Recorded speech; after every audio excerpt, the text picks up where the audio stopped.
మీ favourite serials ఇప్పుడు టీవీకి ముందే సన్ నెక్స్ట్ యాప్ లో మస్తుగా అందరికి ముందే చూడండి. ఇప్పుడు సన్ నెక్స్ట్ యాప్ ని డౌన్లోడ్ చేసి సబ్స్క్రైబ్ అవ్వండి.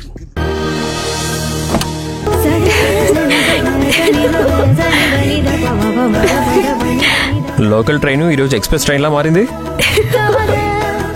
ఏమండి, మీరు చెప్పింది నిజమే.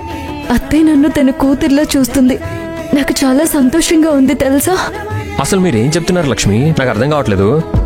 నాకు కూడా ఎందుకో మనం లేటుగా వచ్చినందుకు అత్తయ్య వాళ్ళు ఫీల్ అయి ఉంటారు అనుకుని అత్తయ్యకి సారీ చెప్పేశాను.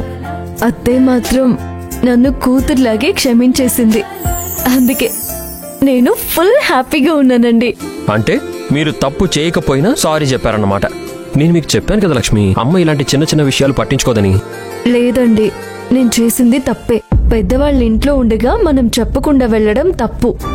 నా మీద అత్తయ్య కొంచెం కోపంగా ఫీల్ అయ్యారు, కానీ ఇప్పుడంతా ఓకే. పోన్లండి, మీరు సంతోషంగా ఉన్నారు కదా, నాకు సంతోషం. గోరు ముద్దులు తినిపించే అమ్మ, ముద్దుల భార్య, ఇద్దరు అడ్జస్ట్ అయిపోతే అబ్బాయికి ఇంకా కావాల్సిందేముంది? నా విషయంలో అయితే ఈ అదృష్టం నేను కోరకుండానే నాకు దక్కేసింది.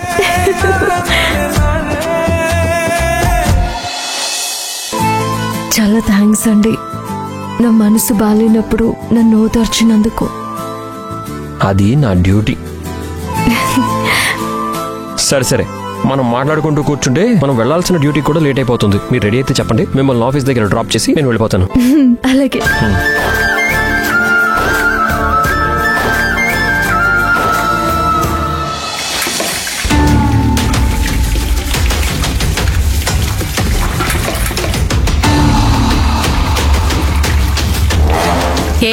కాస్త మెల్లగా కడగవే, అవేమైనా వద్దంటాయా? ఎలా కడిగినా అవేవి అనవు. అవి వద్దని చెప్పు, కానీ నేను చెప్తున్నాను కదా. చెప్తావు, చెప్పకుండా ఏం చేస్తావు? నీ కోపం అంతా నా మీదే కదా. తప్పు చేసినా మంచి పని చేసినా నా మీదే కదా కోపం చూపించేది. ఇప్పుడు ఏమైందనే ఇలా చేస్తున్నావు? లేకపోతే ఏంటమ్మా, నీ దగ్గరికి లక్ష్మి వచ్చి 4 మంచి మాటలు చెప్పి కన్నీళ్లు పెట్టుకుందని నువ్వు లక్ష్మిని క్షమించేశావు. అదేం చేసిందో అప్పుడే మర్చిపోయావా? ఇప్పుడు ఏమైందనే? తప్పైపోయింది, సారీ అని చెప్పింది కదా. నీకు సారీ ఒకటే చాలా? నీకేం తెలీదమ్మా, చేసిందంతా చేసి ఒక్క సారీ చెప్పి వెళ్ళిపోయింది. ఇదంతా నాటకం.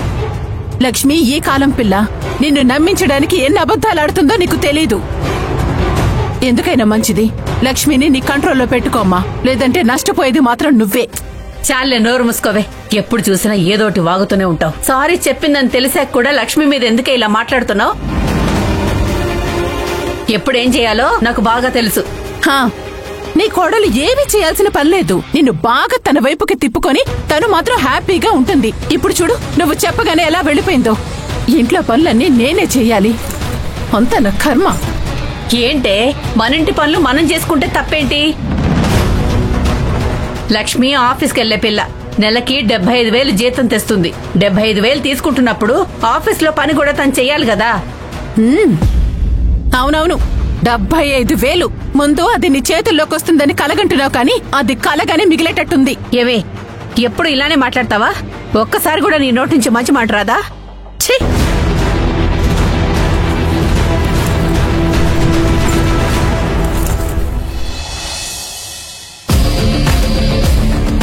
అమ్మా, నేను ఆఫీస్కి బయలుదేరుతున్నాను. ఇదిగో కాఫీ తాగు, నేను దోశలేసుకొస్తాను.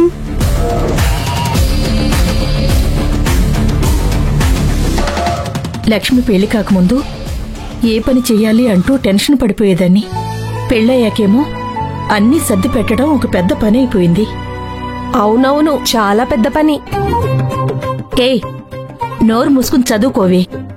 నాకే ఎదురు మాట్లాడతావా?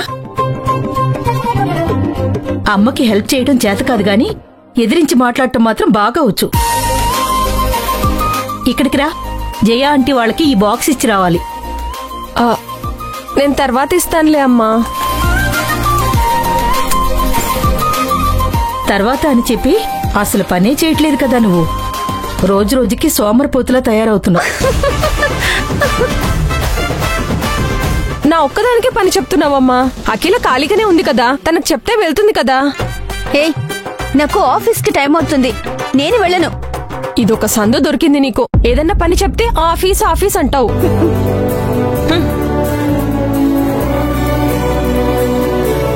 అది కాదమ్మా, అక్క పెళ్లిలో వేసుకోవడానికి జ్యువెలరీ ఇచ్చారు కదా, అది ఇంట్లోనే ఉంది. ఎలాగో రేపు బ్యాంక్ వెళ్తావు కదా, అప్పుడు ఈ జ్యువెలరీ కూడా తీసుకెళ్లిస్తే సరిపోతుంది కదా.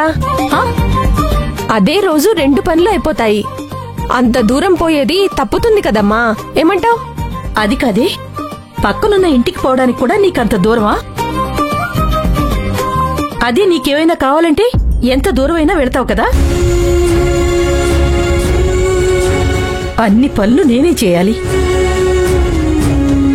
వదిలేయమ్మా, నిఖిల చెప్పినట్టు జ్యువెలరీ ఇచ్చినప్పుడు అది కూడా ఇస్తే సరిపోతుంది కదా. సరే, ఏదో ఒకటి చేయండి.